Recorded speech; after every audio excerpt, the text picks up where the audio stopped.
Bom dia, irmãos. Que a graça e a paz do nosso bom Deus esteja sobre todos nós essa manhã. Convido a você que abaixe a sua cabeça nesse momento. Vamos estar orando ao Senhor.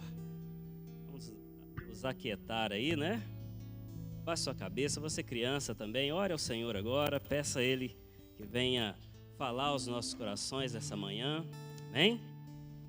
Ó Deus, muito obrigado, Pai, porque temos a oportunidade de estar aqui na Tua casa, casa de oração, casa onde nós encontramos, ó Deus, os irmãos, para celebrar, ó Deus, a unidade que temos em Cristo Jesus, para celebrar, ó Deus, a grandeza do Senhor, ó Deus, para celebrar, ó Deus, a majestade do Senhor, ó Deus, para celebrar a santidade do Senhor. Por isso, ó Deus, toque os nossos corações, perdoa, ó Deus, os nossos pecados, limpa o nosso coração, ó Deus, a nossa mente, para que possamos, ó Deus, estar diante do Senhor, ó Deus, para cultuá-lo, para celebrar o Senhor nesse momento.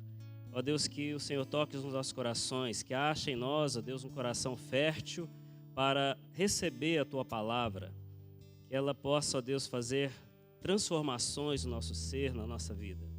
Graças te damos, ó Deus, por tudo que o Senhor tem feito até aqui, em nome de Jesus. Amém. Salmo 131. Salmo 131. Diz assim: Senhor, não é soberbo o meu coração, nem altivo o meu olhar. Não ando à procura de grandes coisas, nem coisas maravilhosas demais para mim. Pelo contrário, fiz calar e sossegar a minha alma. Como a criança desmamada se aquieta nos braços de sua mãe, como essa criança é a minha alma para contigo. Espera, ó Israel, no Senhor, desde agora e para sempre. Amém. Amém? Esse salmo fala, né, um cântico de ramagem, um cântico que eles celebravam cantando, né, andando e cantando e celebrando Cristo, celebrando o Senhor. Agradecendo por tudo, né? E ele fala aqui no início, né, para que o nosso coração não fique aí à procura de grandes coisas, né? Nós temos tantos questionamentos, né, tantas perguntas difíceis, e às vezes só o Senhor vai poder responder, e às vezes nós questionamos Deus em muitas coisas, né? E ele fala aqui que não ando à procura dessas coisas, de soluções, né? Coisas maravilhosas demais que nós nem mesmo podemos compreender, não é verdade? Mas aí ele fala no Salmo, no versículo 2, como criança, depois de haver saciado a sua sede, né? Depois de ter sido mamado ali, se deleitado, né, no seio da sua mãe, ele se aquieta. Assim é o nosso coração também. Às vezes nós procuramos coisas grandes demais, procuramos respostas grandes demais, questionamentos grandes demais, mas o que ele quer é que você se aquiete nos braços dele, né? Depois de ter se saciado, depois de ter se alimentado desse Deus, né? Você se aquieta nos braços dele. Aí ele fala assim, espera, né? Espera no Senhor. Né? Talvez nós não temos resposta para algumas coisas, mas ele fala, espera. Vai ter um tempo, né? O apóstolo Paulo fala, tem um versículo que fala assim, agora conheço em parte. Virá o dia em que conheceremos plenamente. Isso é o que a gente tem que esperar, né, no Senhor. Nós vamos conhecer tudo, mas talvez não tudo do Senhor, né, que ela é enorme. Talvez nós vamos passar a eternidade tentando descobrir alguma coisa sobre Deus. No momento, faça como uma criança, né, alimentada, se aquieta no seio da sua mãe. Amém? Que você possa celebrar esse Deus maravilhoso que te guarda e te sustenta. Amém?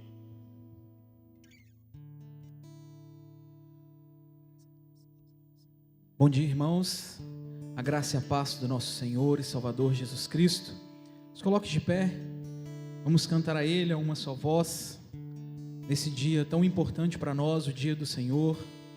Que nós estamos aqui como ajuntamento do seu corpo para ouvirmos a Tua palavra e louvá-lo e bendizê-lo. Porque o Senhor é bom e a sua misericórdia ela dura para sempre.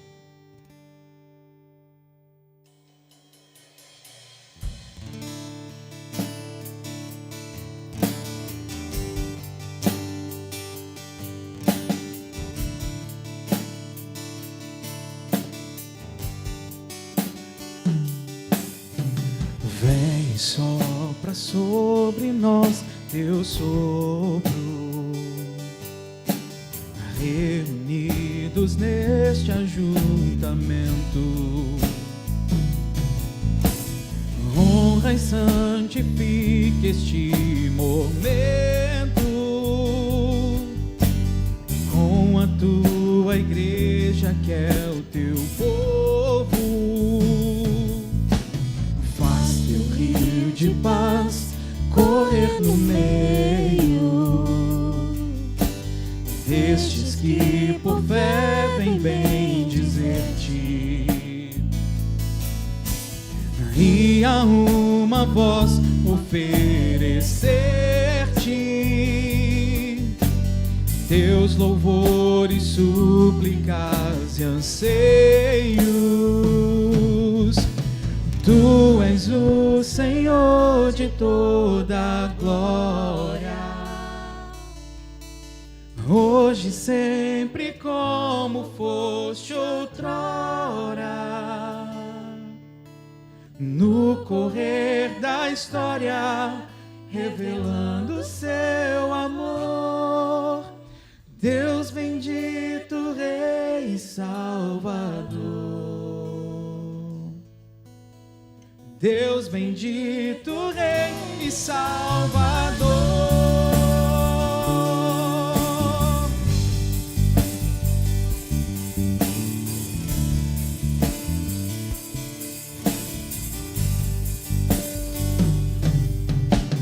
Faz teu rio de paz correr no meio destes que por fé vem bem dizer-te, e a uma voz oferecer-te seus louvores, súplicas e anseios. Tu és o Senhor de toda a glória, hoje sempre como foste outrora. No correr da história, revelando seu amor, Deus bendito, Rei e Salvador. Tu és o Senhor. Tu és o Senhor de toda a glória, hoje sempre como foste outrora. No correr da história, revelando seu amor, Deus bendito, Rei e Salvador. Deus bendito, Rei e Salvador.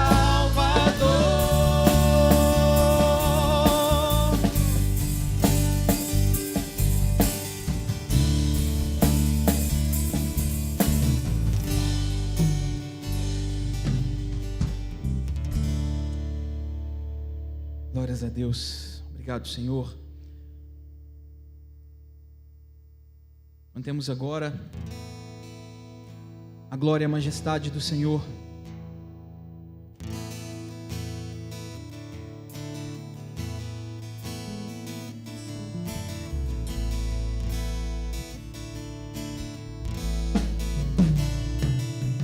Cantai ao Senhor um cântico novo, cantai ao Senhor todas as terras, cantai ao Senhor, bendizei o teu nome, proclamai a sua salvação, anunciai entre as nações a sua glória, entre todos os povos as suas maravilhas. Porque grande é o Senhor e muito digno de ser louvado, mais temível do que falsos deuses. Glória e majestade estão diante dele. força e formosura no seu santuário. Glória e majestade estão diante dele, força e formosura no seu santuário.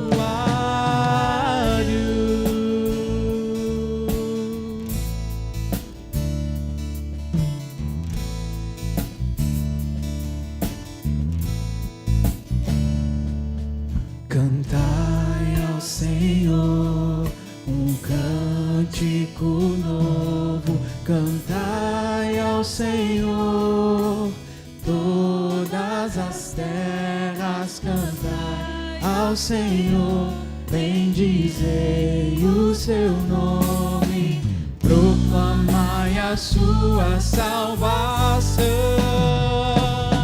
anunciai entre as nações a sua glória, entre todos os povos as suas maravilhas, porque grande é o Senhor e muito digno de ser louvado, mais temível do que falsos deuses.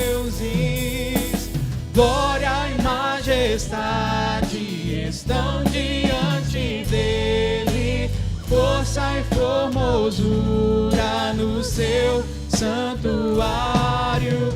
Glória e majestade estão diante dele, força e formosura no seu santuário.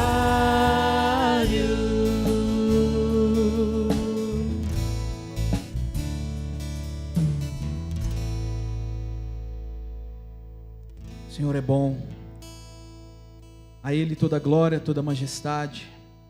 Neste momento você vai ter a oportunidade de trazer seu dízimo e a sua oferta diante do altar do Senhor com muita alegria, dando graças mais uma vez ao nosso Deus, graças por esta vida, pelo bem que Ele nos revelou, pelo futuro e por tudo aquilo que passou.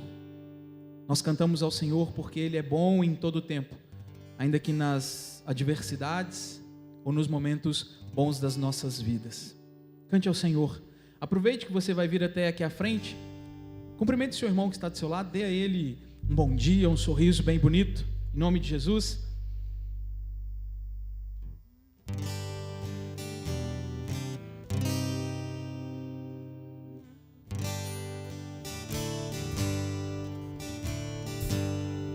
Graças dou por essa vida, pelo bem que revelou. Graças dou pelo futuro e por tudo que passou, pelas bênçãos derramadas, pelo amor, pela aflição, pelas graças reveladas. Graças dou pelo perdão,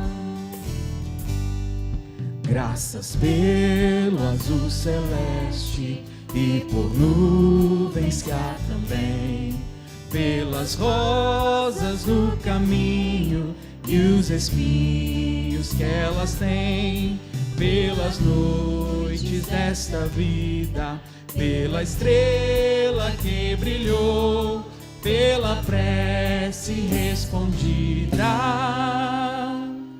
e a esperança que falhou,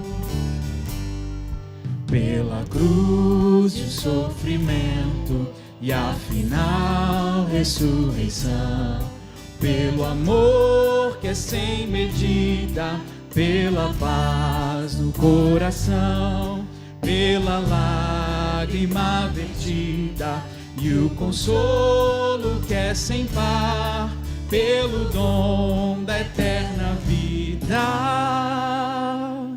Sempre graças hei de dar. Senhor, nós te damos graças porque o Senhor entregou o teu único filho na cruz para morrer por nós. Nós te damos graças porque o Senhor é quem conduz e reina sobre todas as coisas soberanamente. Nós te damos graças porque com amor eterno o Senhor nos amou. Obrigado porque o Senhor nos sustenta. Obrigado porque as tuas boas mãos conduzem a nossa vida. Senhor, a nossa dependência é real. Obrigado por cada dízimo e oferta depositado no altar do Senhor. Obrigado, Pai.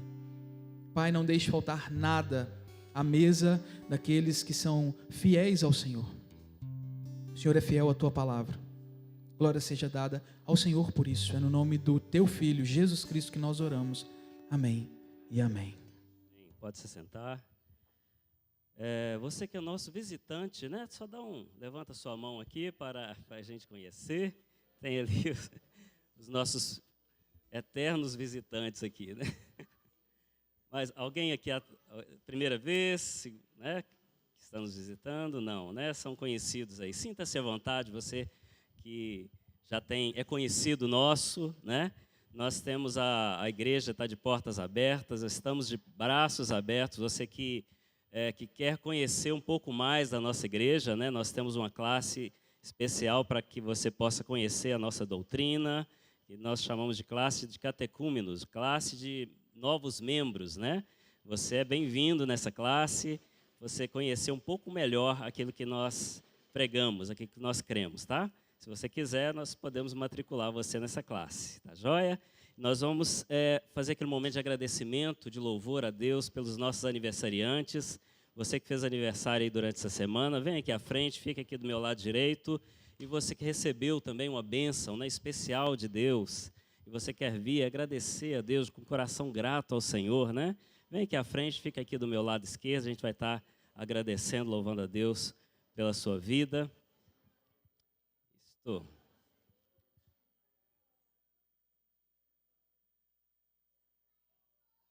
Vou pedir a Hilda que vem aqui orar, agradecer a Deus por essas pessoas. Não, Hilda?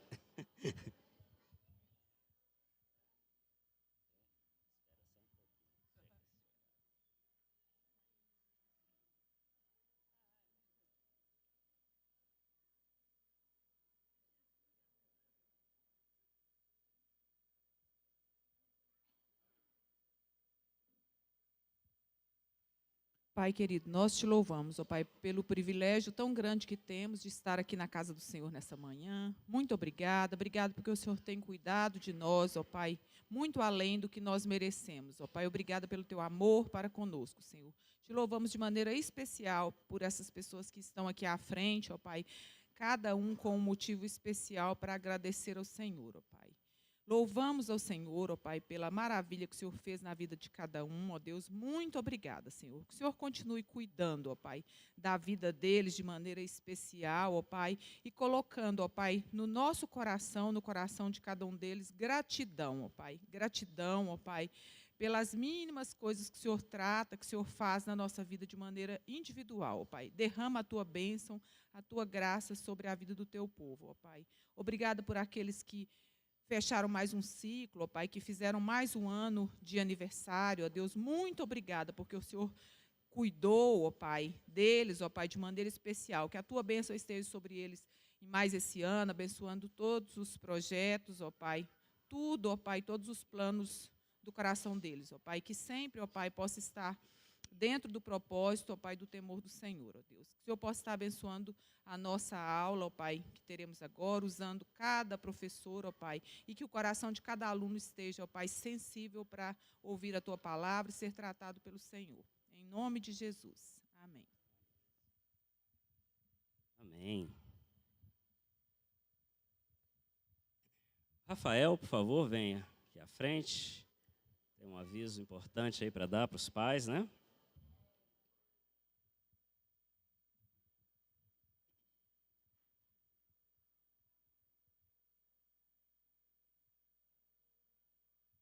Bom dia, igreja. É com muita alegria, né, que nós encerramos o período de inscrições do acampamento com 40 crianças inscritas no acampamento. Todavia, eu estenderei o prazo até meio-dia de hoje, porque amanhã nós vamos começar a executar as nossas tarefas, porque nós precisamos dos inscritos, o número exato de inscritos. Então, você, papai e mamãe, que ainda não fez inscrição, tem até meio-dia. E aí, aproveitando a deixa, eu gostaria de convidar vocês a seguir a página da UCP no Instagram. É UCP_1IPB7L. UCP_, tracinho mais para baixo, 1IPB7L. Lá são postadas as fotos, as programações, vídeos. Então, você que gosta de guardar recordações, memórias, segue a página, no dia da programação, dá um print e você vai guardar a foto do seu filho. Ok? Muito obrigado. Então, lembrando, as inscrições foram encerradas ontem e eu vou estender até meio-dia de hoje. Então, depois de meio-dia, não tem como mais fazer inscrição na Camp Kids. E você que fez inscrição e ainda não efetuou o pagamento, nós temos até o dia 5 de outubro para fazer o pagamento do Camp Kids. R$ 90 e tem desconto para irmãos acima de 2 e 3. Obrigado. Os pais aí não podem perder a oportunidade, tá, de inscrever seus filhos. Conexão com Deus, hein? Não pode perder, não. Grande oportunidade aí. Se você não fez a inscrição, faça rápido.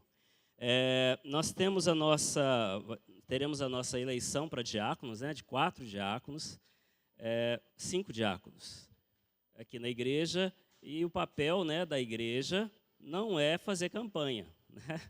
Como o pastor já falou aqui, né, anteriormente, se você gosta muito daquele irmão, peça a Deus, ore ao Senhor, né, para que ele possa ser eleito, né, dentro daquilo que Deus quer de cada um de nós, né? Então, é importante a igreja estar orando ao Senhor, porque nós não conhecemos nem o nosso próprio coração, né? Não é verdade? A palavra de Deus fala que nós não conhecemos o nosso coração. E Deus conhece cada um de nós, Deus sabe exatamente quais são as pessoas que Ele pode usar, né, para o seu propósito. Então, você ore a Deus pelas eleições, ore a Deus pelas pessoas que você confia, considera, né, mas não faça campanha, não é papel nosso, é papel de Deus escolher, né? Nós só somos usados por Deus para fazer aquilo pelo qual Ele quer da igreja e de todos nós, e de cada um daqueles que serão eleitos, tá bom? Então, ore ao Senhor, continue buscando a Deus, a presença dEle, para que isso possa acontecer no nosso meio e que a nossa igreja cresça juntamente com esses irmãos, tá bom? Nós temos... Só falar aqui do reloginho, né, mais uma vez, tem muita gente que não conhece, fica em dúvida, eu posso colocar... O que é para fazer? Você coloca o seu nome, né? É uma brincadeira que a gente faz na escola dominical, onde nós sorteamos alguns brindes, né? Agora mesmo recebi, Dona Ângela trouxe ali um brindezinho para a gente, né, para sortear no próximo sorteio, né? Ela nos presenteou com isso e a gente vai estar usando esse brinde. E você também que quer participar conosco, doando os brindes, né, serão bem-vindos, tá bom? Eu agradeço aos irmãos. Então, esse é para até quem chega às 9h30 em ponto, tá bom? Aí você recebe o reloginho para sortear aí nossa brincadeira, tá joia? Hoje nós temos a presença aqui do pastor Júlio César, Cezinha, né, lá de Guarapari? Cabo Frio. Lá de Cabo Frio, né, da Igreja Presbiteriana, Cezinha, conhecido aí dos irmãos, né? Então, ele vai estar ministrando a aula aqui no templo hoje, né? As demais classes vão funcionar normalmente, tá bom? Mas os irmãos, tá aí a presença dele aqui. Ele vai estar à noite também, fazendo a pregação da noite. Se você perder ele aqui agora de manhã, à noite ele vai estar aqui, traga pessoas, né, para que esteja aqui conosco, para poder ouvir, né, o nosso irmão lá de Cabo Frio, tá ok? Irmãos, que Deus abençoe a todos, podem ir caminhando aí para suas classes, que Deus fale ao coração de cada um de vocês, em nome de Jesus.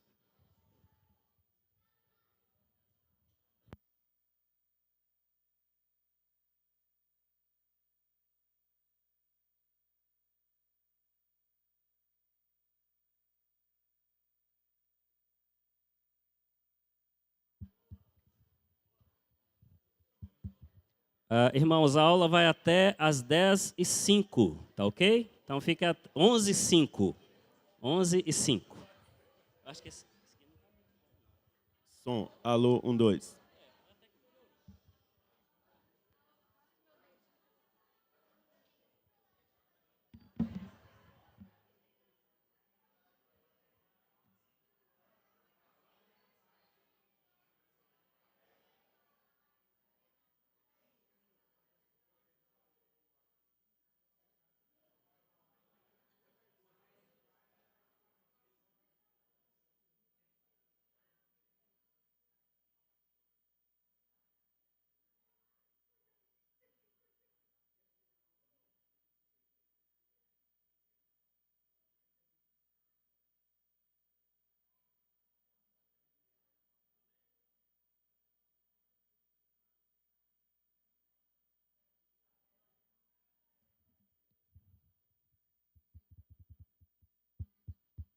Alô, som, 1, 2.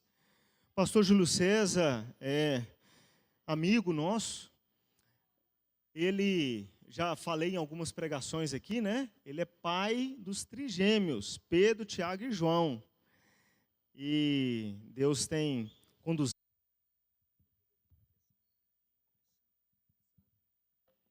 Bom dia, queridos. Jesus abençoe, renove, fortaleça, dê graça. A minha história está, perdoe-me, a minha história está misturada aqui com Sete Lagoas, porque eu cresci em Belo Horizonte, na Igreja Presbiteriana Betel, e desde que lembro que eu existo, trabalhos de federação, né, a gente sempre esteve juntos. Então, cresci vindo aqui para Sete Lagoas, crescemos recebendo a Igreja de Sete Lagoas lá em Belo Horizonte, e com um plus, né, um adicional infinitamente mais pessoal e particular para mim, porque essa terra é de onde vem minha esposa, né? Minha esposa é daqui, a família dela é toda de Sete Lagoas, então eu estou aqui frequente e reincidentemente. Sete Lagoas é minha segunda cidade, né, porque minha esposa nasceu aqui, e os meus filhos estão muito acostumados a vir para cá, então estar aqui é uma bênção. E tem mais uma coisa interessante, quem me apresentou a minha esposa foi o pastor Leandro. Eu preguei no acampamento de Sete Lagoas, 2010, dezembro de 2010, a Tassiana estava no acampamento como acampante, e quando acabou ali a pregação, Laurinha e pastor Leandro, aquela conversa, conversamos ali, batemos um papo, encontramos depois na metade de janeiro, dia 22 de janeiro a gente começou a namorar, 22 de janeiro de 2011, dia 26 de novembro de 2011, ou seja, 10 meses e 4 dias nós estávamos casados. E depois de 6 anos, o Senhor graciosamente nos deu uma gestação muito interessante. A Tassiana engravidou naturalmente de trigêmeos, nós não fizemos tratamento, qualquer tipo de medicação enfim, foi mão do eterno absoluta. E aí, quando veio a surpresa de serem 3 homens, veio o desafio dos nomes, né? Veio o desafio dos nomes. A gente já tinha combinado que se fosse homem, seria Pedro. Já estava certo. Se fosse menina, o dilema persistia, porque eu gosto de nome composto. Maria Cecília, Maria Tereza. Eu gosto de nome assim. A Tassiana não é muito, né? Não sei se ela escolheria esse nome. E a gente estava naquela confusão, mas só que a Tassiana é médica da área, ela é ginecologista obstetra. Quando chegou no ultrassom, não teve como fazer chá de revelação, aquele trem tudo que a gente faz, surpresa e tal, com ela não teve nada, porque nós colocou o negócio na barriga, um menino. E aí veio o dilema dos nomes, né? Não, beleza, Pedro está garantido. E aí nós fomos orar. E como diz o Ronaldo Lidori, né, o problema da oração é que Deus responde, né? A coisa mais linda que tem da oração é o Senhor responder. E nós oramos e falamos assim: Senhor, o nosso desejo para os nossos meninos não é que eles sejam bem-sucedidos nessa terra. O nosso desejo é que eles sejam homens de Deus. Só isso. É a única coisa que eu peço para meus filhos. Que sejam homens de Deus. E nesse ser homens de Deus não tinha pedido mais efetivo do que nomeá-los com aqueles 3 mais chegados do Senhor. Então, o nome deles é uma oração. O nome deles é um sermão, porque aonde eles vão e onde eles estão e falam um nome, já é uma porta para poder pregar. E eles não têm como não evangelizar, porque eles vão chegar em qualquer lugar. Pedro, Tiago e João, os apóstolos, isso mesmo. Já virou ali a porta para poder pregar o evangelho. Então, feita a apresentação, quero te convidar gentil e carinhosamente para abrir sua Bíblia em Hebreus, carta de Hebreus. Só que antes de fazermos a leitura do texto, quero aqui fazer um ping-pong. Eu queria saber de você, estou vendo muitas pessoas experientes aqui, e que já viveram grandes lutas e grandes desafios. Eu sou de 81, década de 90, eu adolescente, comecei a entender um pouco do que é a vida, olho para o ano de 2024, a diferença é abissal. É completamente diferente. A minha infância, eu tento proporcionar para os meus filhos lampejos da minha infância. Eles praticamente não veem televisão, eles não pegam em telas, eu os obrigo a andar descalço, machucou, levanta, vão embora, é só um ralado, vão tocar a vida. Vou com eles na ponte lá em Cabo Frio para a gente pular no rio. Tassiana fica em pânico, meu Deus, você vai matar esses meninos? Eu falo, não vou não, estou ensinando eles a calcular os riscos, né, porque se eles não aprenderem comigo, eles vão aprender lá fora, e lá fora nem sempre tem misericórdia. Mas eu vejo uma diferença abissal, né, abissal entre as gerações. E eu tenho certeza que você também faz essa leitura de como que o mundo mudou, né? Qual que é o nome da senhora, querida, que está aí concordando? Eni? Por que a senhora acha que é tão diferente?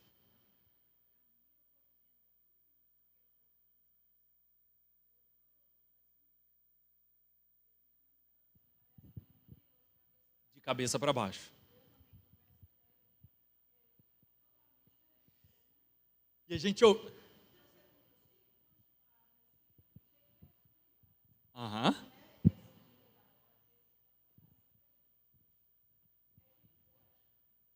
Não tem, assim, liberdade para falar as coisas, que eles tampam a boca da gente, sabe? Fala assim, não, isso é do tempo antigo. Oh, mas Sabe de nada, não? O tempo antigo é que é bom, viu? Oh, graças a Deus. Se hoje tudo fosse do tempo antigo, era ótimo. Graças a Deus. E é interessante o que a nossa irmã compartilhou aqui, porque a gente ouvia os pais falando e nós olhávamos para os pais como nós somos vistos hoje. Que isso, mãe? É isso? Não. A gente olhava para os nossos pais assim. E agora nós somos os pais, né? E nós ouvimos essas coisas, né? Então, há uma transição. E é uma transição, o que eu tenho percebido? Uma transição em velocidade cada vez maior. Por exemplo, a maior parte de nós aqui pegou a televisão de tubo, que virava o canal toque, não era? Toque, toque. Quem subiu no telhado para colocar bombril na antena? Quem fez isso? A gente é feliz, poxa. E você ficava lá de cima, melhorar! E o lado de baixo, piorar! Aquele chiado, né? Na minha casa nem televisão tinha. Eu assistia televisão na casa do meu avô, que era do lado. E olha que interessante, eu lembro quando ele viajava de ônibus para o Paraguai e ele trouxe aquela lente que colocava na frente da TV, uma lente que era tipo um arco-íris e que supostamente a televisão ficava colorida. Azul. Aí, ó, denunciando a idade toda nossa aqui, né? Toda nossa. Aí assistir Copa do Mundo era o evento, né? Juntava todo mundo ali, aquela televisão de tubo gigante, de repente chiado, aquela coisa. Ou seja, nós tivemos uma década de 80 a 90 muito similar. As mudanças eram mais lentas. Estou falando bobagem? Vocês concordam comigo? 90, a gente começa a ter uma leve aceleração. Em 90, a gente ainda tinha aquela coisa de comprar uma linha de telefone como investimento.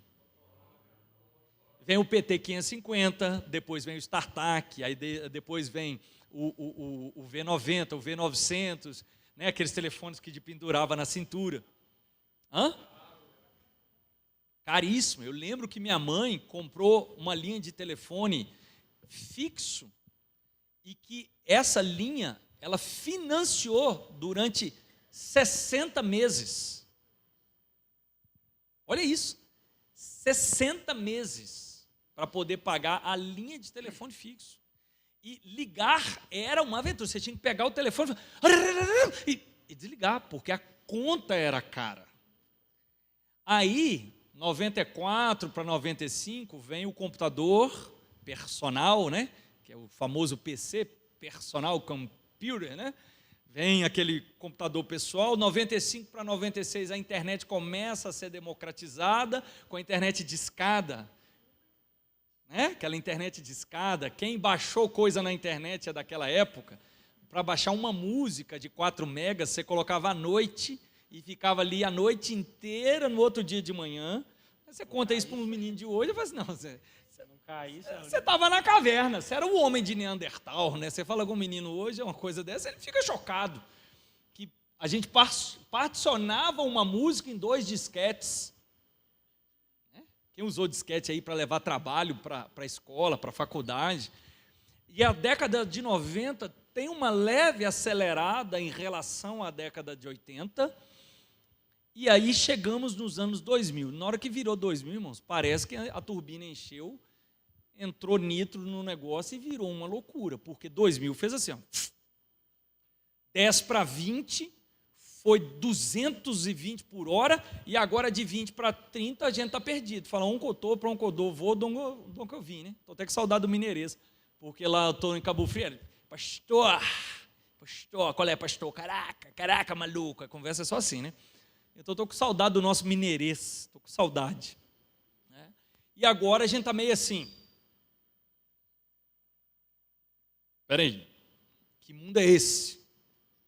De repente tem 700 identificações sexuais. A sigla vai aumentar, toda semana aumenta. A legislação vai apertando cada vez mais na contramão do evangelho, mas nunca na contramão de cercear o pecado e aquilo que degenera o ser humano. É igual a curva exponencial, né? Ela veio assim, em 2000 fez assim, ó. A maldade, a quantidade de liberdade que o ser humano tem para ser um ser degenerado pelo pecado que ele é. Década de 80, fazer as coisas erradas era vergonhoso. Hoje as pessoas celebram.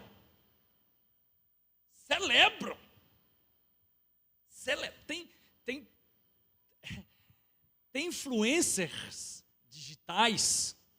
E outro dia eu achei muito interessante alguém falando assim, só tem influencer porque tem idioter. Porque se não tivesse idioter, não tinha influencer, né? Então, tem influências digitais que celebram a vida errada e tem milhões de seguidores.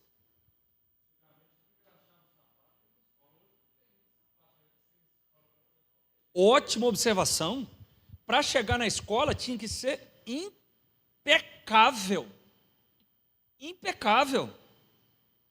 Hoje, o pai chega na escola e bate no professor porque chamou a atenção do filho dele. Porque o filho é o ídolo, o filho é o mamon. Louvado seja Deus, só tenho notícia aqui de que a escola está florescendo, né? As coisas estão adiantando. Bom, onde é que eu quero chegar com isso? Eu quero te fazer a seguinte pergunta. Nesse breve contexto sociológico que fizemos aqui de algumas décadas, como que tem sido em relação à igreja e à fé? Qual é a transição que nós estamos vivendo? Qual é o momento? O que se espera? Quais os desafios? Em que circunstância nós estamos? O que é preciso fazer?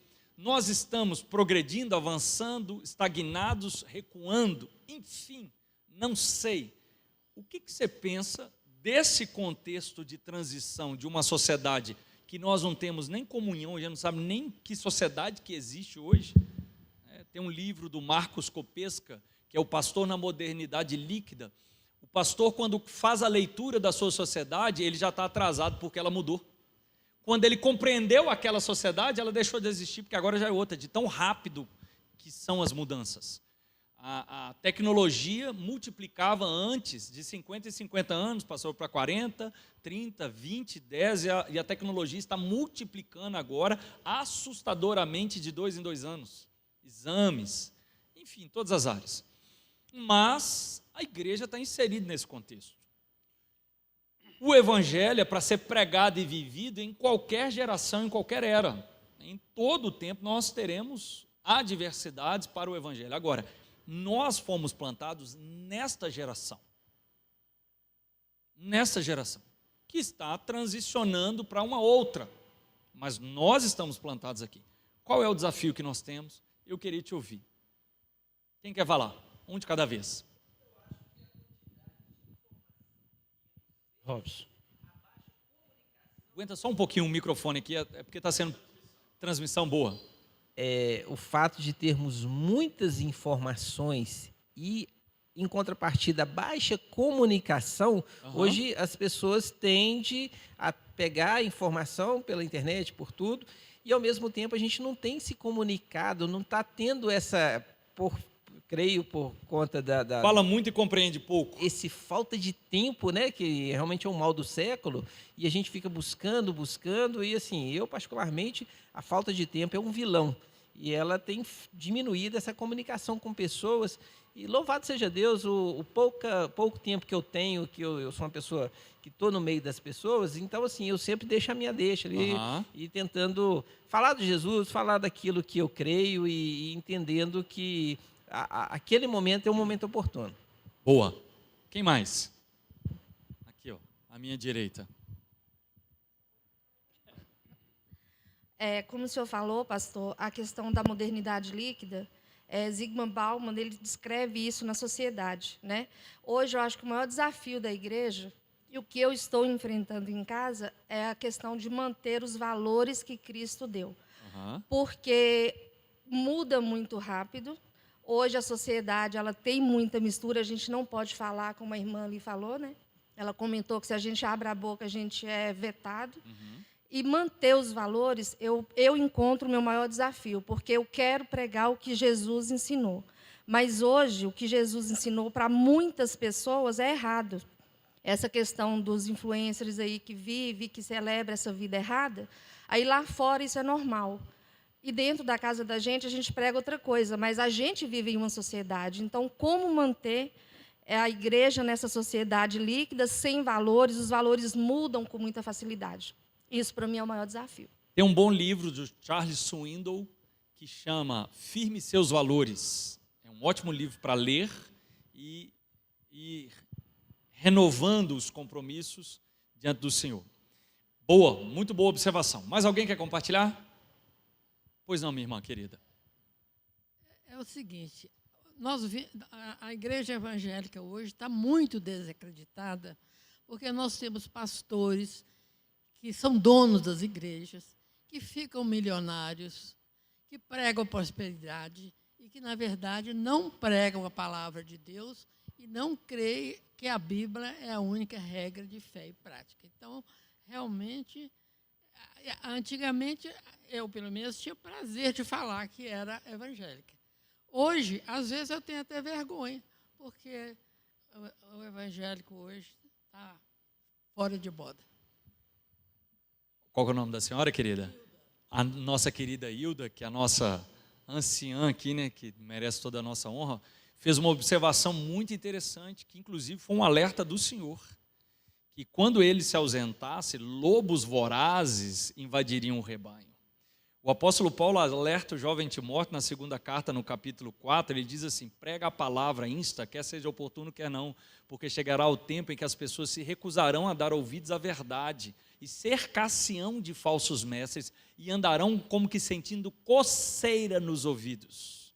Então há uma necessidade de líderes falsos para suprir os ídolos do coração de pessoas que não querem relacionamento com Deus, mas querem ser massageadas no seu ego, né? E isso tudo está previsto, é bíblico.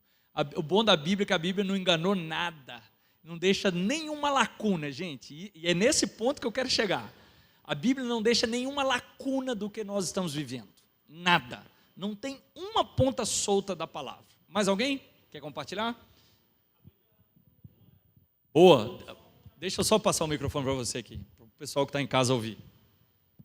Eu disse assim, a Bíblia nunca mudou, né? Toda essa evolução que a gente teve, a evolução maior que o mundo teve foi a partir do século XIX. Na verdade, no final do século XVIII, do século XIX, é onde foi a invenção do motor a vapor, para melhorar o equipamento das minas, né? E de lá para cá, a evolução aumentou assim drasticamente. Então, nós estamos falando da nossa era.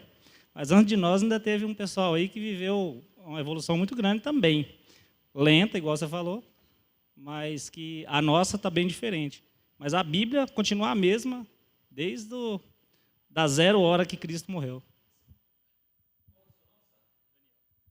O Daniel fez uma observação interessante, me deu aqui, minha mente é igual o Fantástico Mundo de Bob, né? Fala um negócio comigo, abre um monte de janela, eu fico ali viajando, né? Eu lembro de um dia estar falando sobre a Reforma Protestante, falando sobre os desdobramentos da Reforma. Nós vivíamos num tempo em que o conhecimento estava recluso à Igreja Católica e era dedicado exclusivamente ao seu clero e à nobreza. Os demais eram todos plebeus e viviam para trabalhar e assim morriam geração após geração. A Reforma ilumina o homem para com Deus, mas também o homem para com a sociedade. Tanto que um dos grandes desafios de Martinho Lutero e todos os reformadores era como que o povo ia ler a palavra, sendo que o povo era analfabeto. E aí nasce a grande máxima de que uma igreja, uma escola, para que se ensinasse as pessoas a ler, né, alfabetizasse as pessoas para que assim elas tivessem condições de ler a Bíblia. E aí a primeira tradução da Bíblia no alemão para ensinar as pessoas, e ali vem todo esse caminho de elucidação. E aí olha que interessante, a gente vai ver as nações que são berço da Reforma Protestante, você pega a Alemanha, você pega a Suíça, você pega a própria Inglaterra, a Escócia, parte dos países nórdicos, você vai ver que essas nações, mesmo nações hoje pós-cristãs, elas vivem o fruto da semente do evangelho genuíno e verdadeiro que foi plantado ali. Então, toda essa iluminação leva o ser humano para um nível estratosférico que até então não havia acontecido. Ele era regional em termos de impérios. Por exemplo, você tem um império egípcio que floresceu com conhecimento absurdo, mas não tão democrático quanto a reforma, né, ocasionou essa explosão de conhecimento. Por quê? A Bíblia vai sendo ensinada, mas também a cultura do ser humano vai crescendo. Só que, naturalmente pecaminoso, né, a ação do ser humano vai ser sempre utilizar tudo aquilo que Deus deu para a sua própria glória e para afastá-lo de Deus. A natureza do pecado é isso. O Éden é utilizado para afastar o próprio Deus do Éden. Porque o pecado tem esse propósito, né? O Éden não foi criado com esse propósito, mas o pecado vai fazer com que o ser humano afaste-se do Criador através daquilo que o Criador concedeu de bênção. Então a Reforma Protestante é uma bênção maravilhosa, a elucidação da mente é algo incrível, maravilhoso, só que aí o que vai acontecer? O racionalismo. Não, vamos começar a pensar. E aí vem reforma, aí vem a grande Revolução Francesa, égalité, fraternité e liberté, que quer libertar-se das prisões mentais, né, que a eclésia, a igreja produzia no ser humano, só que isso vai descambar num positivismo. Depois, querido, nós vamos ter uma geração aí toda com a mente iluminada, que é conhecida como iluminismo, os grandes, né, construtores aí de literatura. Beleza, tudo isso é lindo e maravilhoso, só que o ser humano vai ficando cada vez mais e mais e mais vazio, e o racionalismo vai tomar conta de modo tão grande que a humanidade, de um modo geral, fica tão sem esperança que o fim disso são as duas grandes guerras, né? Porque o ser humano já perde a esperança até nele mesmo. E aí são as duas grandes guerras. E agora a gente está ouvindo aí lampejos de uma terceira grande guerra. Toda hora tem essas discussões. Porque o ser humano vem, caminha com o Senhor, Deus derrama a sua bênção, uma próxima geração já não tem tanto cuidado com as coisas de Deus, ele é relaxado, uma terceira geração ele já está completamente distante, uma quarta geração ele já é inimigo das coisas de Deus. E aí o que vem? O juízo de Deus de novo. Nós vemos isso ciclicamente acontecendo durante a história. Bom, qual que é o nosso desafio? Nesse contexto aqui, esse brainstorm que fizemos aqui, de ideias, né, tentando fazer uma rápida leitura do que a gente está vivendo, qual que é o nosso desafio? Hebreus capítulo 2. Hebreus capítulo 2. Já tinha pedido para você abrir o texto.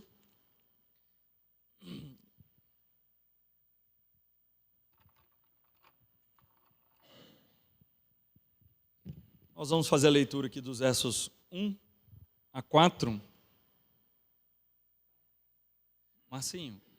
Marcinho, esse microfone acho que está um pouquinho melhor. Sal, é porque esse aqui está dando uma falhadinha, não está? Acho que está dando uma falhadinha, esse aí estava mais firme. Obrigado. Ei, boa, desculpa. Amém? Os irmãos acharam? Hebreus capítulo 2. Vamos ler juntos? Versos 1 a 4.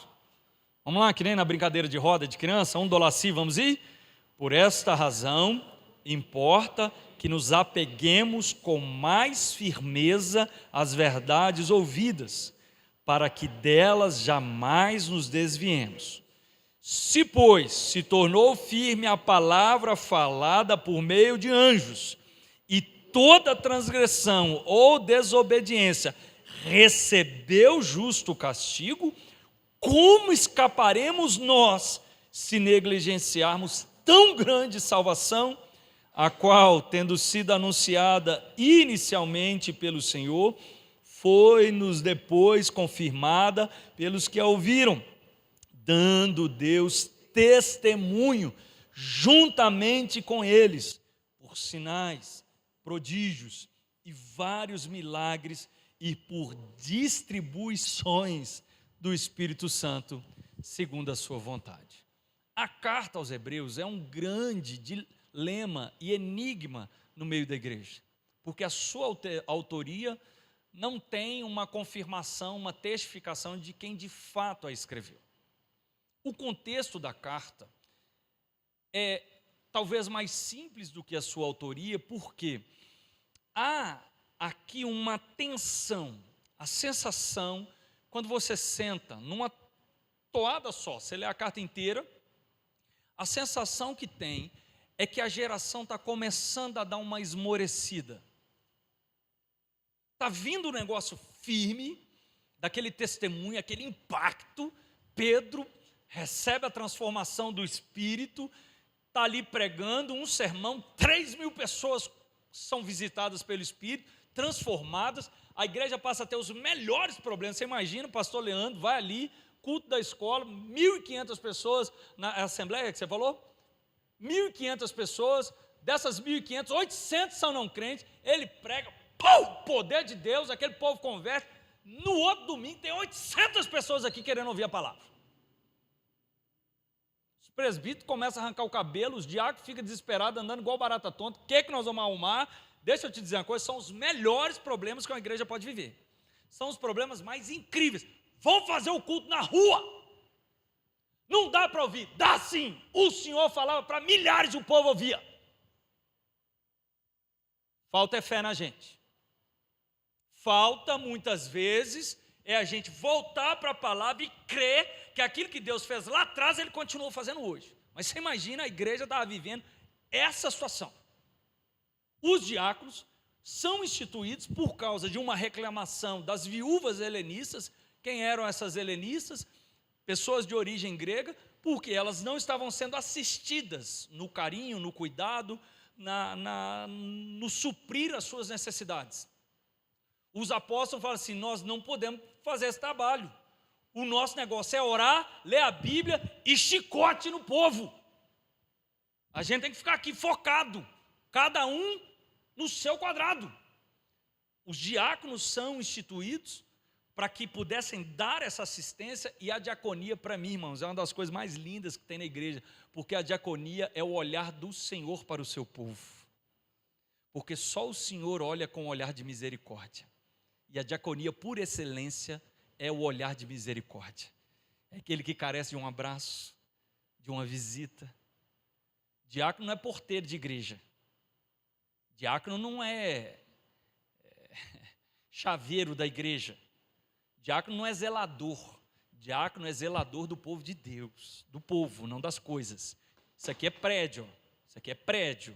A presença de Deus não está no prédio, não. A presença de Deus está na gente. Nós somos a igreja. E o diácono tem o privilégio de cuidar e amar desses que o Senhor deu a vida por eles. Então esse é o desafio desse povo. E a igreja vem florescendo até que Estevão, cheio do Espírito Santo, e aqui a gente já está em Atos capítulo 7, o sermão lá no capítulo 2, Atos capítulo 7, Estevão está pregando, sentando um chicote ali em todo mundo, a ameaça diante dele era uma ameaça concreta, real, absoluta, e o povo está rilhando os dentes, e quem faz o relato é Lucas, o médico amado. E Lucas faz o relato com muita propriedade, porque ele é companheiro de viagem do apóstolo Paulo. E quem estava consentindo com a morte de Estevão? E as vestes de Estevão foram deixadas aos pés de um jovem chamado Saulo. Então, Lucas, ao escrever o livro de Atos, escreve sob o olhar de uma testemunha ocular, que é o próprio Saulo. E quando Lucas, no capítulo 7, vai falar da situação, ele diz assim, que as pessoas rilhavam os dentes, sabe aquele ódio, aquele pitbull raivoso, que a boca está espumando? Era assim as pessoas ouvindo Estevão pregar. Estevão não arreda 1 milímetro para trás. Quanto mais o povo ficava com raiva, mais ele sentava o chicote. Vocês mataram! E ele dá uma aula, né, irmãos? Ele vai lá atrás, passa pelos pais, pelos profetas, dá uma aula incrível de conhecimento bíblico, da história do povo de Deus, do agir do Espírito ao longo da história, e diz, o Messias aguardado e anunciado veio e vocês mataram. O povo não aguenta, pega a pedra e tum, em Estevão. Ali levanta aquilo que é conhecido como diáspora, que é o povo se espalha. O evangelho começa a ser pregado. Quem era artesão vai pregando no meio dos artesãos, quem era marinheiro vai pregando entre os marinheiros, quem era construtor vai pregando entre os construtores, ou seja, o Senhor espalha a igreja para que o evangelho floresça, e o evangelho começa a florescer em todos os lugares. Aí nós vamos ver algumas décadas de um crescimento exponencial do evangelho. Os apóstolos vão ser todos martirizados, com exceção de João, que é exilado na ilha de Patmos, e aí vem uma outra geração. Já não é mais a geração testemunha ocular, mas é a geração que recebeu o testemunho daqueles que foram testemunhas oculares. A sensação é que a carta de Hebreus é escrita para esta segunda geração, quiçá a terceira, talvez aí já nos anos 100 e alguma coisa, talvez. E aí, o autor da carta está trazendo à memória os primórdios, o alicerce, aquilo que é basilar, elementar, fundamental. Tanto é que ele começa a carta dizendo, havendo Deus outrora falado de diversas e muitas maneiras, nos últimos dias falou através do Filho. Ele que é o resplendor da glória de Deus, a expressão exata do seu ser, sustentando todas as coisas pela palavra do seu poder. E o capítulo primeiro inteiro é dedicado à honra, à glória e à majestade, à superioridade de Cristo.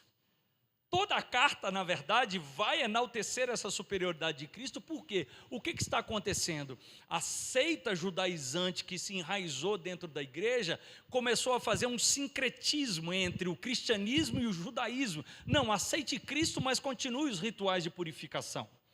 Aceite Cristo, mas continue guardando o sábado. Aceite Cristo, mas continue celebrando as festas de lua nova. Ou seja, para se chegar a Cristo era necessário cumprir a lei mosaica, colocando uma intermediação que antes era sombra e que apontava para o Cordeiro, e que Cristo, e aí o autor aos Hebreus vai dar uma aula, um tratado teológico incrível, falando da superioridade do sacerdócio de Cristo.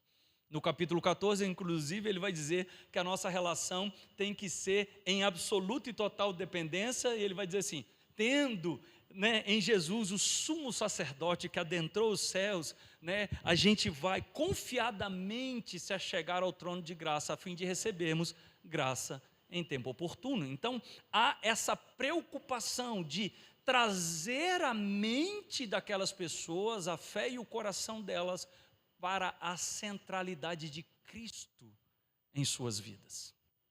Por quê?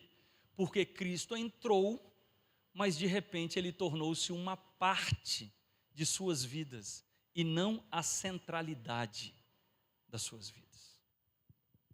E aqui, queridos, com muita singeleza de coração, sem querer aqui falar como se fosse a última palavra ou exaurir a discussão, mas é a minha humilde opinião, para mim o maior desafio da igreja é a própria igreja.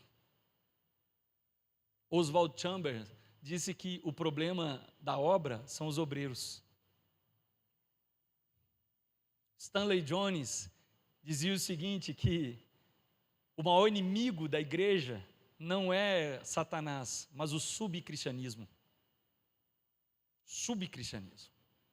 Pessoas que são parcialmente entregues ao reino, pessoas que tiveram parcialmente as suas mentes transformadas, pessoas que vivem parcialmente para o evangelho, pessoas que estão parcialmente no meio do povo de Deus.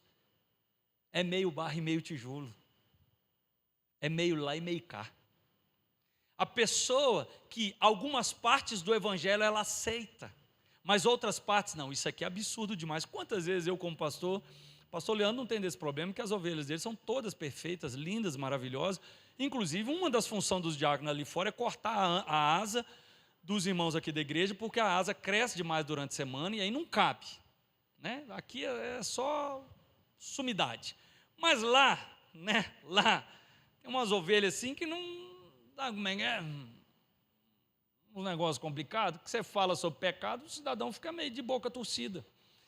E eu tenho uma expressão de brincadeira que eu falo assim: meu irmão, se eu preguei sobre pecado e você ficou com raiva, você tem dois problemas: ficar e desficar, que eu não vou te lamber nem te cheirar.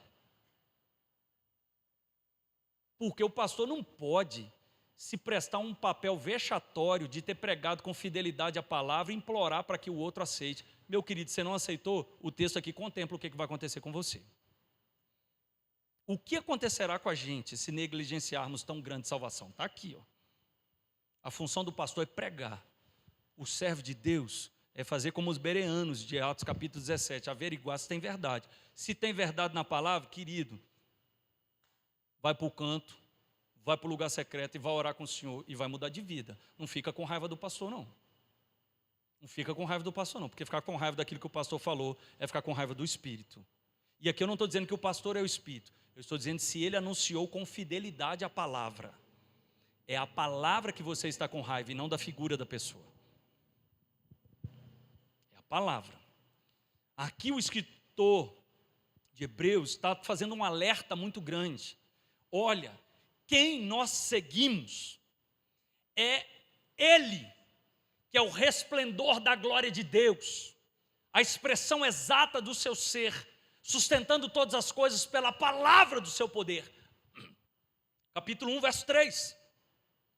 Lembro de um dia no evangelismo, lá na Serra da Piedade, observatório da Universidade Federal de Minas Gerais, a gente pegava 3 ônibus de jovens da Igreja Betel e íamos para lá porque as escolas levavam todos os adolescentes para lá. E aí era aquele horror, cachaçada, droga, sexo, e a gente gerador, violão, pantomima, Bíblia, folheto, arrumamos um monte de problema lá. Um monte de problema. Ah, irmãos, esses problemas são os que eu mais gosto. O povo chega falando que vai prender, eu falo, então prende. Nós estamos aqui para isso mesmo, pode prender, mas nós não vamos deixar de anunciar o evangelho não, querido. Não pode, aqui não pode o quê? Meu Senhor é dono de tudo. Tem nada nessa terra que Ele não é dono. Tem nada. Ele é dono de tudo. Aí vem um cidadão lá, eu estava entregando folheto, cheguei assim com o folheto, na hora que eu fui entregar o folheto para ele, ele falou assim, eu não quero nada que venha de você e da sua fé. Tudo bem. Virei para cá, fui entregar de cá. Ele, por que você não insistiu, agora eu quero? Eu falei assim, agora não sou eu que não quero te dar. Brinquei com ele, né? Claro, tinha que arrumar um jeito ali de abrir uma porta, né? Aí ele, você não vai me dar não? Eu falei, não, você que se lasca lá no inferno agora. Teve oportunidade, negou Jesus, agora vai se lascar. Ele riu até. Falei, rapaz, você está querendo me ganhar? Eu falei, eu não, se o Espírito não te ganhar, ó. Meu papel é pregar. Eu tinha que arrumar um jeito de... Foi a isca que eu encontrei ali. Começamos uma conversa. O cidadão me humilhou de tudo quanto é jeito em relação à fé. A fé é coisa para incautos. Pessoas de raciocínio limitado precisam da fé para explicar as coisas. Fez cidadão. Falei com esse cidadão, o senhor está entrando numa seara complicada, porque a partir de agora você vai virar passageiro da agonia do Espírito. Você vai ver a quantidade de fé que você tem e que eu não tenho. Ele, eu não tenho fé. Falei, claro que tem. Tudo que você crê é fé. Ele, não é. Eu creio na ciência. Falei, ciência é fé. E a fé da ciência é mais robusta do que a fé que eu tenho, e eu vou te provar. Naquela época estava começando a aparecer celular. Estava com um 5120 no bolso, o que tinha cobrinha. Tirei e falei assim, rapaz, você está vendo isso aqui? Isso aqui semana passada era um tijolo. Ele, o quê? Joguei ele na parede, meu cachorro passou, fez xixi, choveu, deu sol. Choveu de novo, deu sol, de repente, brotou esse telefone. Aí ele, você está me achando imbecil? Não, você que me acha imbecil ao falar para mim que a Terra, o cosmos todo, é feito dessa 1 milhão de casualidades propositais e ocasionais e que nós estamos aqui com vida inteligente e proposital. Você que está querendo que eu creia nisso. A sua fé diz que teve um acidente na estrada com um caminhão de trigo, depois veio um caminhão de leite, depois um caminhão de ovo, depois um caminhão de fermento e, por fim, um caminhão de combustível. Explodiu, saiu um bolo de aniversário. É o que você quer que eu creia, dessa evolução que está querendo pregar para mim? Agora, se eu estou com um telefone na mão, um Nokia, empresa radicada na Finlândia, se eu te digo que lá tem caras pensadores que entenderam como que funciona a transmissão de sinais através do som, como que esses sinais podem ser codificados e decodificados através de transistores, e esses transistores enviarem esse sinal para um micro alto-falante, você ouvir a voz da pessoa, é muito mais lógico a ideia do criador do telefone do que a casualidade de um aparecimento natural e único na história da existência do cosmos e de tudo. Você precisa de muito mais fé para crer na evolução e no Big Bang do que eu crer naquilo que Deus criou. Nós estamos vivendo dias em que as pessoas irão cada vez mais nos pressionar, cada vez mais corajosos. As leis que são aprovadas são leis para silenciar.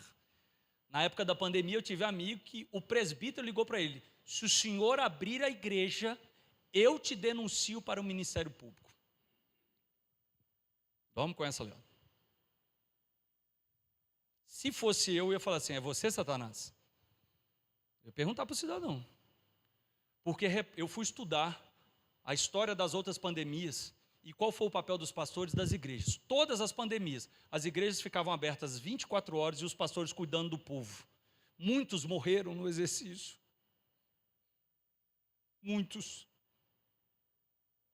Muitos deram a sua vida pelo rebanho. Foi a única vez na história da humanidade que a humanidade passou por uma calamidade tão grande e o próprio povo da igreja clamou para que a igreja fosse fechada. Foi a única vez na história que as pessoas que deveriam clamar pela graça e a misericórdia do Senhor entenderam que este símbolo deveria ser fechado. O aeroporto não fecharam. Eu voei várias vezes na pandemia. A incoerência era uma regra. Distanciamento de 3 metros do lado de fora. Você entrava na aeronave enlatado igual sardinha. Na hora do lanche, você podia tirar a máscara. Aquela hora o Covid, ele dava um descanso. Falava: não, agora eu não vou contaminar ninguém, não. A regra da pandemia é a incoerência. E por quê? Confundir para desconstruir. Quanto mais confunde, mais desconstrói. E o que Satanás quer com isso? Ele está desconstruindo as bases elementares de tudo que nós cremos. Porque você não edifica um fundamento sobre o outro. Para você edificar um novo fundamento, você precisa retirar o antigo. É daí que vem as incoerências das decisões. Abre, fecha, fecha, abre. Tal coisa pode ficar aberta, tal coisa não pode. Tal coisa fecha, tal coisa abre. A pandemia não foi isso? Enlouqueceu todo mundo. Ou seja, perdemos o norte. É uma estratégia de Satanás. Porque esse mundo está sendo pavimentado, querido, para a chegada do anticristo. A gente precisa lembrar disso. Nosso Senhor vai voltar. Só que antes dele voltar tem uns sinais claros. Mateus 24, 25. Não tem uma ponta solta. Não tem. Não tem uma ponta solta. Não tem nada que está acontecendo sem que a Bíblia e o nosso Senhor não tenha dito claramente como aconteceria. O problema é, a igreja tem ficado perdida. Agora, por que a igreja tem ficado perdida? O texto contempla. Porque nós estamos nos apegando pouco à palavra. Por esta razão, olha que interessante, o início do capítulo 2. Por esta razão. A primeira palavra, verso 1 do capítulo 2. Por esta razão. Ou seja, por tudo que nós conversamos aqui agora. Tudo importa. que nos apeguemos mais firmemente às verdades ouvidas. O grande desafio da igreja, querido, o grande desafio, e a igreja que eu digo não é a instituição presbiteriana. A igreja que eu digo não é a Assembleia de Deus, Deus e Amor. A igreja que eu digo, eu e você. Porque a igreja não é um ente terceiro. Ah, a igreja é assim. Eu ouço muito assim, ai pastor, não tem isso na igreja. Pois é, a igreja é isso, a igreja é aquilo. Eu falei, não, querido, obrigado pela sua análise. O dia que você fizer parte dela, você trabalha para mudar. Que isso, pastor? Eu faço parte dela. Não faz não, você está falando como uma terceira pessoa fora de você.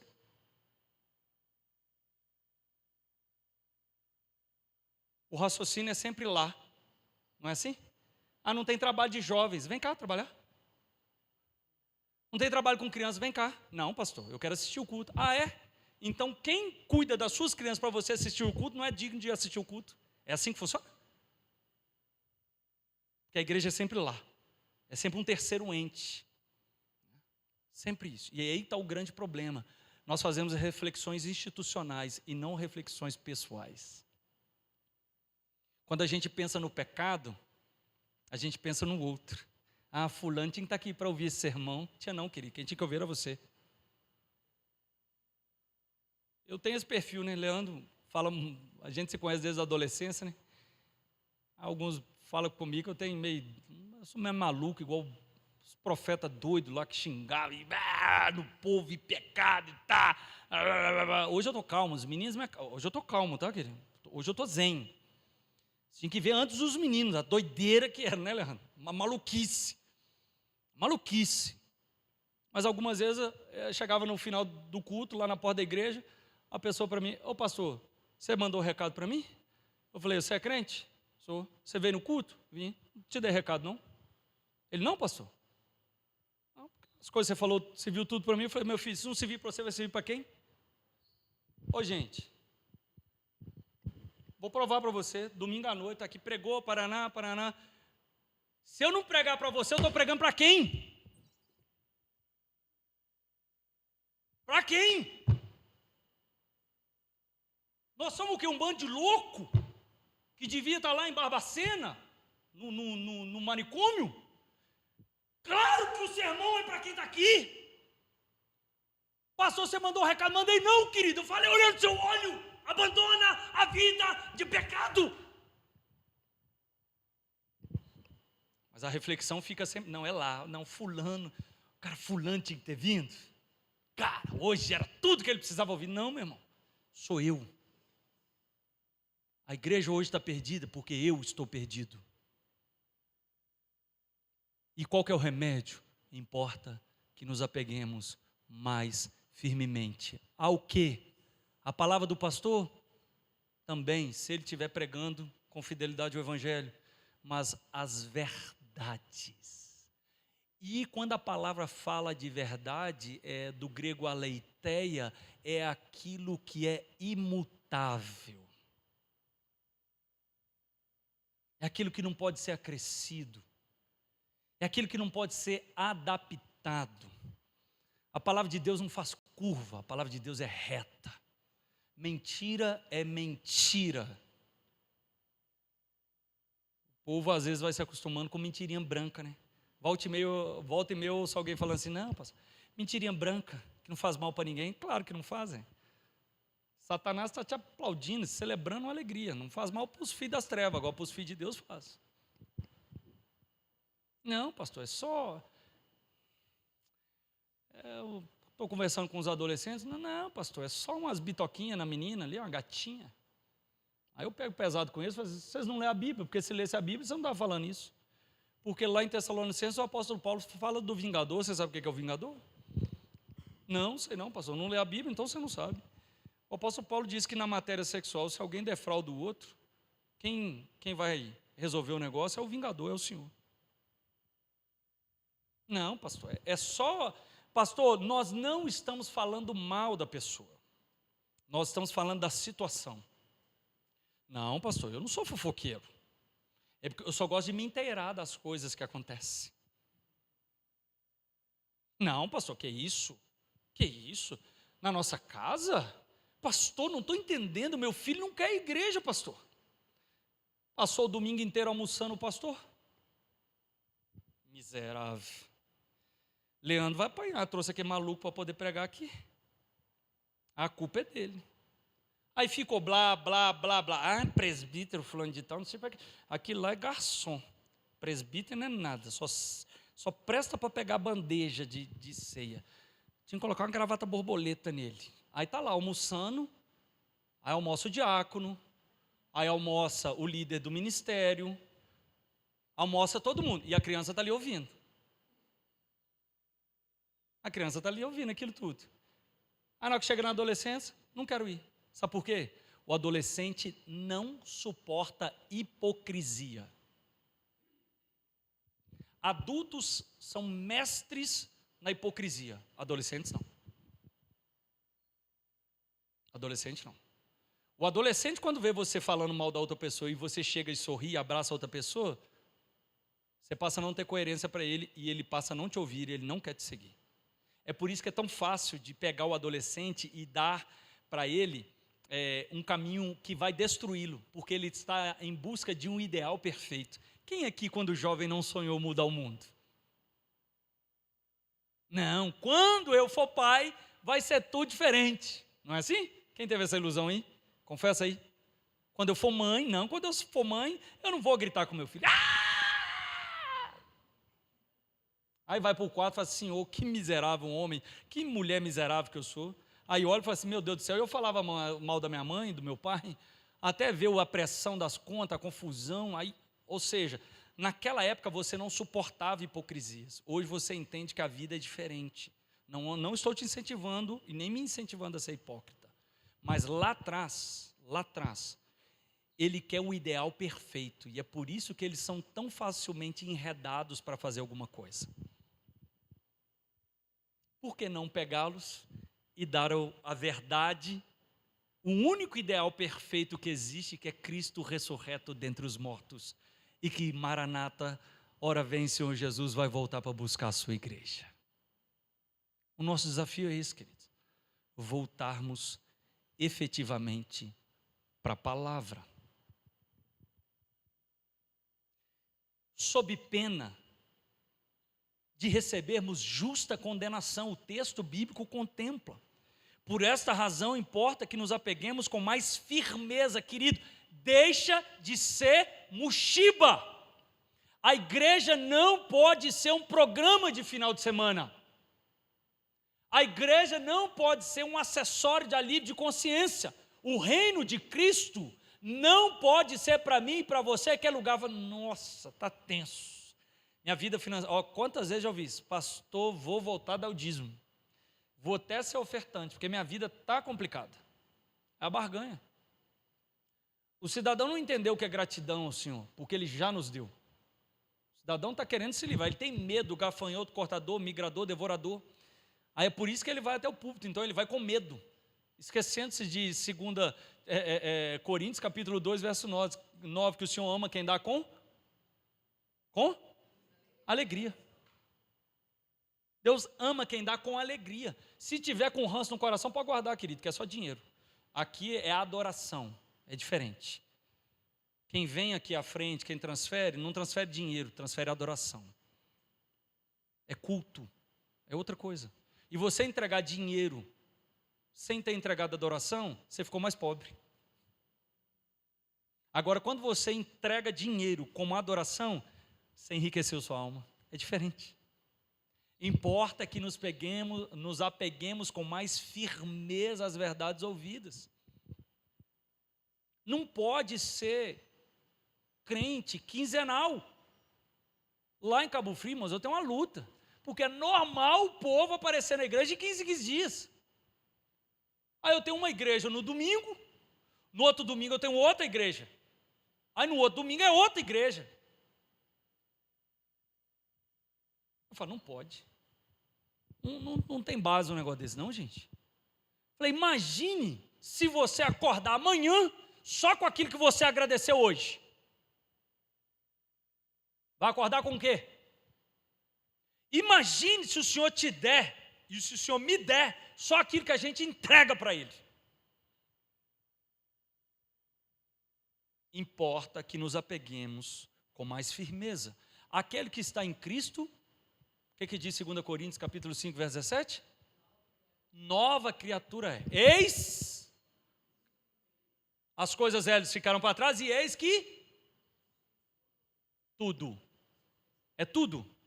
Por que a língua não foi feita nova? Continua maledicente, continua fofoqueiro. Já reparou que quando a menina engravida é um horror? Fogo, fogo, fogo, disciplina, esse conselho não vai disciplinar, esse conselho não vai não sei o quê, o pastor não vai não sei o quê, porque a menina engravidou. Agora o fofoqueiro está aí no corredor da igreja todo dia e ninguém fala nada. 6 coisas o Senhor detesta, a 7ª ele abomina, aquele que semeia contenda entre os seus irmãos. Estou dizendo que não tem que disciplinar o pecado de cunho sexual? Não. Mas a gente não tem que usar o pecado de cunho sexual como alívio de acessório de consciência. Aqui tem disciplina. Ei, disciplina não é isso. Disciplina é em todas as áreas da vida, a gente caminhar para a glória de Cristo. Todas. Todas. É por isso que a palavra diz que eis que tudo novo se fez. A agenda se fez nova. Ou o reino é a prioridade da sua vida, ou você não faz parte do reino. Ou o reino é a prioridade da sua vida, ou você não faz parte do reino. O reino não é, querido, um clube. Qual é o nome do clube aqui mesmo? Náutico. Náutico. Tem alguém aqui que é sócio lá do Náutico? Tem gente aqui sócio. O senhor vai lá todo dia? De manhã, de tarde, de noite? Porque lá é o quê? Clube. É um lugar de passear. Um lugar de passear. Agora, muitas vezes a gente tem que colocar ali, ó, na fachada da igreja, clube presbiteriano. Porque muitas vezes é um lugar de passear. Muitas vezes é um lugar de passear. Porque não tem entrega, não tem comprometimento, não tem verdade, não tem inteireza de coração. É meio a meio. É o jovem rico. Mestre, o que devo fazer para herdar a vida eterna? Ah, é simples, queridão. Simples. Segue aí, ó, os mandamentos. Não, senhor, isso aí tá mole. Não, ó. Isso aí é melzinho na chupeta, senhor. Desde novinho, ó. Vovó levava missionáriozinhos de Cristo. Aí, quem foi missionáriozinho de Cristo aí? Na classezinha, missionáriozinho de Cristo. É isso aí, Jesus, ó. Isso aí é moleza para nós, as árvores, como diz o poeta lá.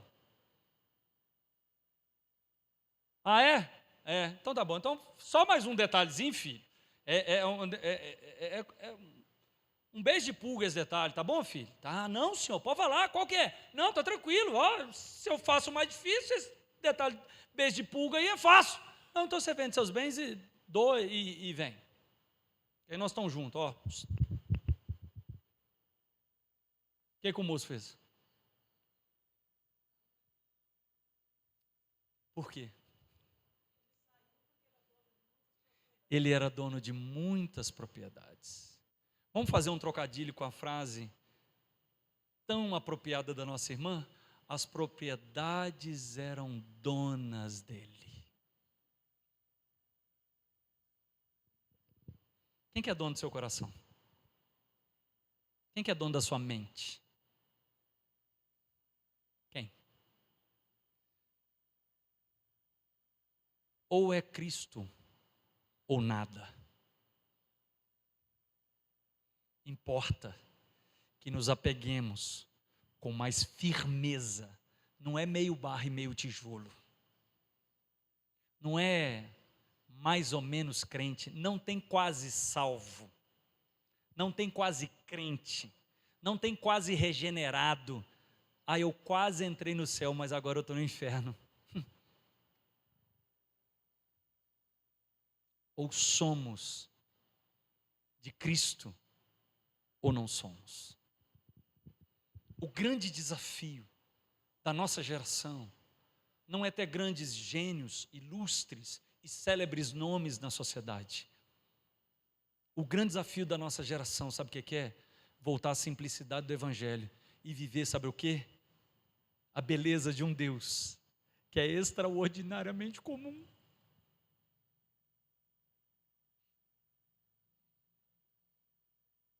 A beleza de Cristo, querido, não é coisas grandiosas, portentosas. E eu te provo isso com a vida dele. O Senhor está chegando em Jerusalém. Essa doideira sempre, a vida é sempre. Meu Deus, eu não tenho um vídeo meu, agora virou figurinha, né? Eu trombando nos trens, tudo assim. O Senhor está chegando em Jerusalém, ele olha e fala: Jerusalém, Jerusalém, que mata os profetas que te foram enviados. Ali, naquele momento, a alma agitada, o Senhor poderia ter falado a coisa mais profunda, complexa, o oráculo mais espetacular que até hoje estaríamos tentando decifrar. Ele não fez nada disso. Ele olhou e falou assim: eu queria ser uma galinha para te pegar como pintinhos e debaixo das asas te acolher. Olha como que o nosso Senhor é extraordinariamente simples, singelo, homem de dores e que sabe o que é padecer. Dele não fizemos caso, nele não vimos formosura alguma. O Senhor se agradou de moê-lo.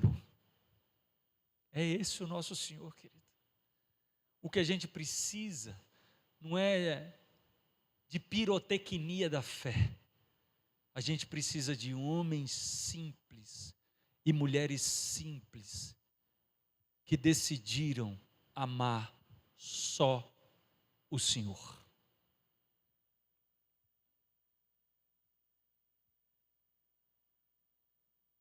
Homens e mulheres simples que decidiram amar só o Senhor. Importa que nos apeguemos mais firmemente às verdades ouvidas. Que o Senhor tenha misericórdia da nossa vida e nos dê graça de nós sermos esses extraordinariamente simples homens e mulheres usados por Deus. Vamos orar? Você pode gentil e carinhosamente ficar de pé no seu lugar?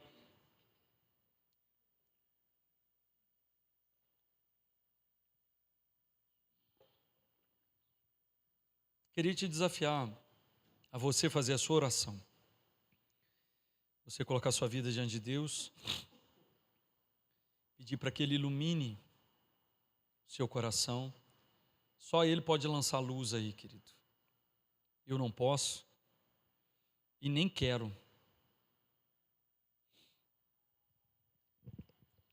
O Senhor te trouxe aqui essa manhã, Ele me trouxe aqui. A palavra dEle está aqui, mas sobretudo o Espírito dEle. E na própria carta aos Hebreus, Ele vai fazer um alerta.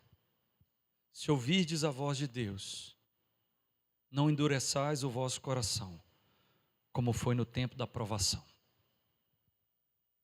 Se o Espírito falou com você, querido, não endureça o seu coração.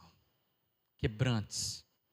Não é sobre mim, não é sobre a minha vida, não é sobre a instituição, mas é sobre você se relacionando com aquele que é o resplendor da glória de Deus, a expressão exata do seu ser, aquele que sustenta todas as coisas pela palavra do seu poder. Doce Espírito, nós estamos aqui nessa manhã, Pai, rogando a tua ação em nós, na minha vida. Eu quero pedir ao Senhor, para o Senhor faxinar minha vida aqui, Pai. O Senhor trabalhar em mim, o Senhor me iluminar. O Senhor, Pai, varrer os quartos escuros. Que se o Senhor não fosse onipotente, onipresente, onisciente, nem o Senhor saberia, porque nós trancamos entulhos e escondemos essa chave, às vezes até da gente. mas o Senhor tudo vê e tudo sabe. E nessa manhã, Pai, nós rogamos para que o Senhor lance luz, o Senhor faxine os quartos escuros e lúgubres da nossa alma, Pai, para que em nome de Cristo Jesus sejamos tratados e de fato estejamos apegados firmemente à Tua palavra. Sob pena, Pai, de recebermos justa condenação, como os anjos receberam, e que o Teu servo, ao escrever esse texto, iluminado pelo Espírito, nos alertou. Que, pois, nos sucederá se negligenciarmos tão grande salvação? Meu Deus, a não ser expectativa de terrível dor por rebeldia do nosso coração. Que nós não sejamos contados nesse grupo, Pai, pelo contrário.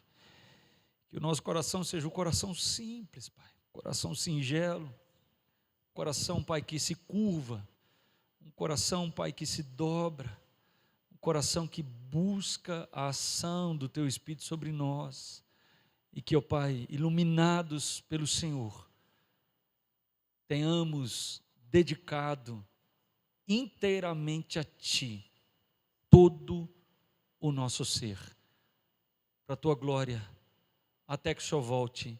Maranata, ora vem, Senhor Jesus. Amém e amém. Deixa eu só fazer uma honra aqui antes.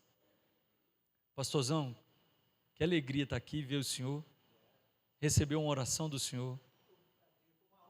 Privilégio, que o Senhor continue florescendo, ministrando com graça e bondade, saúde, alegria, paz, sobre o casal lindo, sorridente, carinhoso, simpático. Eu me sinto assim, agraciado de viver esse momento aqui na presença do Senhor, viu? Beijo no coração. Aos queridos, beijo, Jesus abençoe, fique na paz. Eu passo a palavra para alguém, não passo, como é que é? Cadê? Encerrou? Então você vai na bênção, convida aí o santo aí, um frango assado, né, um franguinho com quiabo, convida o irmão aí, querido, aproveita a oportunidade, comunhão, amém? Convida aí, fala, vamos dividir um frango, nós tudo aqui, ó, um tropeiro, um pernil, comunhão, igreja tem que ter comunhão, em nome de Jesus. Vai na bênção, o Senhor te renove.